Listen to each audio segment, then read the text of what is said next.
नमस्कार दोस्तों, 71वीं बीपीएससी का एग्जाम समाप्त हो चुका है और बहुत सारे सेंटर पर छात्र आरोप लगा रहे थे कि बायोमेट्रिक सही से नहीं हो पाया है।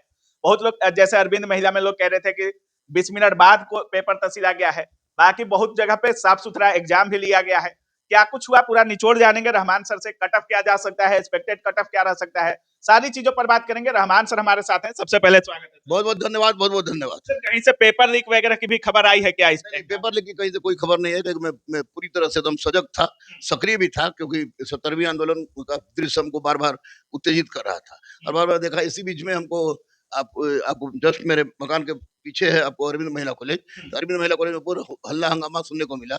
हल्ला हंगामा सुनने गया तो मैं बस यही जिज्ञासा बस आ गया, तो पता चला कि यहाँ पर आपको बायोमेट्रिक नहीं लिया गया है, या कुछ कुछ लड़के शिकायत कर रहे थे। इसी बीच में भभुआ से एक लड़के का, जो मेरा स्टूडेंट ही है, जिसका सेंटर भभुआ था, भभुआ से फोन आया कि सर हम लोग रूम में किसी से बायोमेट्रिक नहीं लिया गया है।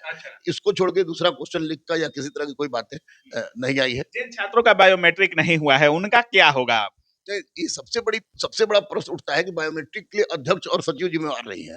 बायोमेट्रिक के लिए आपको प्रशासन जिम्मेवार नहीं है। बायोमेट्रिक के लिए सबसे ज्यादा जिम्मेवार अगर कोई है तो स्कूल प्रशासन या जहाँ सेंटर गया उससे जिम्मेवार है। इसका गहनता से जांच हो, माननीय डीएम साहब करें, अध्यक्ष महोदय करें, मनु भाई परमार वो करें, और इसका गहनता से जांच करके इस तरह के सेंटर को चिन्हित करके आजीवन इनको प्रतिबंधित करना चाहिए, और बच्चों के साथ क्या हुआ, क्या गड़बड़ी, इसकी जांच होनी चाहिए। ये तो मैं स्पष्ट बोलूंगा। जैसे अरविंद महिला में एक छात्र आरोप लगा रहा था कि रूम नंबर 7 का जो पेपर है वो 20 मिनट बाद तसीला गया है। तो ये जांच करने का विषय है कि क्या किस आधार पर क्यों 20 मिनट बाद तसीला गया, क्या हुआ। कोई अलग लड़के तो नहीं थे, कोई सेटरबाज उसमें तो नहीं था। अरविंद महिला कॉलेज कोई प्राइवेट संस्थान तो है नहीं, यह एक सरकारी कॉलेज है, और बच्चियों में इसका बच्चों के लिए अच्छा कॉलेज माना जाता है। इसकी गहनता से जांच हो, नहीं तो ये फोड़ा घाव बन जाएगा।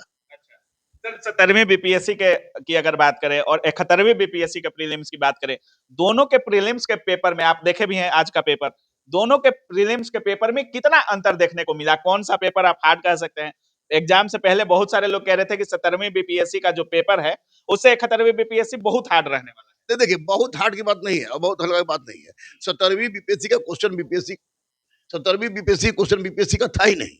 वो बीपीएससी लायक था ही नहीं, लग रहा था किसी लूसेंट से या किसी छोटे से गाइड से उतार के दे दिया गया हो। लेकिन रही 71वीं बीपीएससी क्वेश्चन, तो इसके लिए मैं इसलिए सजग था बहुत ज्यादा। बहुत सारे शिक्षक सजग होंगे, क्योंकि 70वीं का उन लोगों ने क्वेश्चन देखा था, बच्चे भी सजग थे, क्वेश्चन देखा था। इस क्वेश्चन को अगर हम कहें कि 71वीं बीपीएससी का क्वेश्चन 69वीं के बाद अगर बीपीएससी लायक अगर कोई क्वेश्चन था, तो 100% ये क्वेश्चन था। इसका गहन विश्लेषण मैंने किया, मैंने देखा। बीपीएससी का लेवल दिखा है। बिल्कुल बिल्कुल बिल्कुल 100% इस बार मनु भाई परमार सफल हुए हैं बीपीएससी का लेवल दिखाने में। क्वेश्चन में जिससे भी करवाया उसे सफल हुए हैं। सर, करंट अफेयर्स की अगर बात करें, बहुत छात्र कह रहे थे कि करंट किसी में कोई 22 बोल रहा था, कोई 25 बोल रहा था, कोई 30 बोल रहा था, और लोग बोल रहे थे कि करंट कहां से पूछा है, बहुत कम करंट पकड़ा रहा था। नहीं, इसका कारण था, हम लोग बार बार चिल्लाते थे कि करंट आप 2024 का भी देख लीजिए, 2025 का भी देख लीजिए। 2024 का देखने से फायदा होता है कि 2024 का तो बनता ही, 2023 का भी जो प्रश्न था उसमें बहुत खतरा रहता है,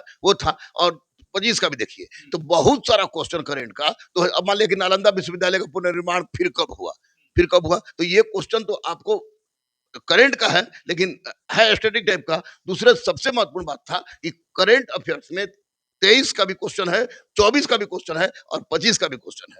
जिन बच्चों ने केवल 2025 का अध्ययन किया, उनका नहीं होगा। स्पीडी या छोटा मोटा किसी गाइड से जिन्होंने करंट पढ़ा, उन्होंने निश्चित रूप से मतलब एटम बम वाले नहीं चले। एटम बम, परमाणु बम, कोई बम नहीं चला है। इनमें केवल टेक्स्ट बुक बम, एनसीईआरटी बम और जबरदस्त 23, 24, 25 के प्रतियोगिता दर्पण का गहराई से अध्ययन करने वाला बच्चा चला है। और इस बार कोई भी कमीशन वाला बच्चा जो है, इस बार जो पिछले बार रो रहा था कि क्वेश्चन बोला गया, कुछ पूछ दिया, कुछ पूछा गया, ये वो, इस बार बहुत खुश होगा और कमीशन वाले लड़के बहुत अच्छा करेंगे। जैसे ही सर एग्जाम समाप्त होता है, लोग एक चीज मिलाना चाहते हैं कि हमारा मेंस में रिजल्ट हो सकता है कि नहीं हो सकता है, और 71वीं बीपीएससी पेपर का लेवल आप भी कह रहे हैं कि टफ था। क्या एक्सपेक्टेड कट ऑफ रह सकता है सर? कितना छात्र अगर स्कोर कर पा रहे हैं तो उनको मेंस की तैयारी में पूरी तरीके से लग जाना चाहिए? देखिए, ये मॉडरेट टू टफ क्वेश्चन था। Moderate to tough, easy to moderate नहीं, इजी टू मॉडरेट नहीं था, मॉडरेट टू टफ क्वेश्चन था। जैसे आपको हिस्ट्री का क्वेश्चन, जो पॉलिटी का क्वेश्चन, इकोनॉमिक क्वेश्चन, आपको साइंस का क्वेश्चन, करेंट अफेयर्स हो गया, तो ये क्वेश्चन अंदर से थे। जैसे भारत छोड़ो आंदोलन का नेतृत्व महात्मा गांधी ने किया, तो ये सब जान रहा है।